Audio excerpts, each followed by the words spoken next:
Hi, Dr. Drew Collins here with the New Earth. So, thoughts for the day. When we're thinking, what those thoughts are is our brain as a receiver trying to make sense out of the incoming fragments from our subconscious, which is a bubble outside of us, snow globe.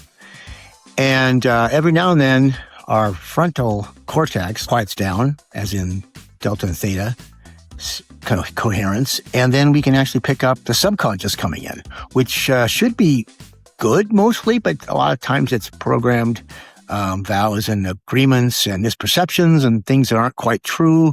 A lot of times our subconscious is things that haven't even really happened that we're repeating and reacting to.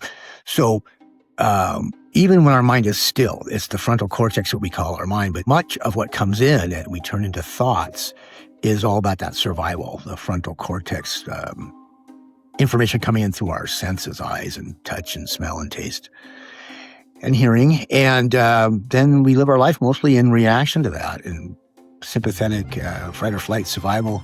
We think that's us, that frontal forward-going soul behind the eyes is us. But actually, we're not that. We're outside of that. We're even outside of the bubble, the subconscious bubble. And the subconscious bubble is literally physically outside of us as a bubble that people who do sound healing, they can feel it as they come in with a tuning fork or whatever. They can feel a resistance, like people used to do toughness, which is kind of a radionic device, and they could tell when there's a thickness on a drumhead of cornstarch that gets sticky as someone comes in and out of those fields. And there's other bioionic practices where they're figuring out there's a field around us. So the field around us is where our subconscious beliefs and agreements and samskaras and vows and misperceptions, that's where they're stuck. And our job as an incarnated body, 3D, is to use our will, our free will, and our creative ability in Nad's honor and in the Godhead's honor. And we're creative beings, and no one can take that away from us, so we can choose.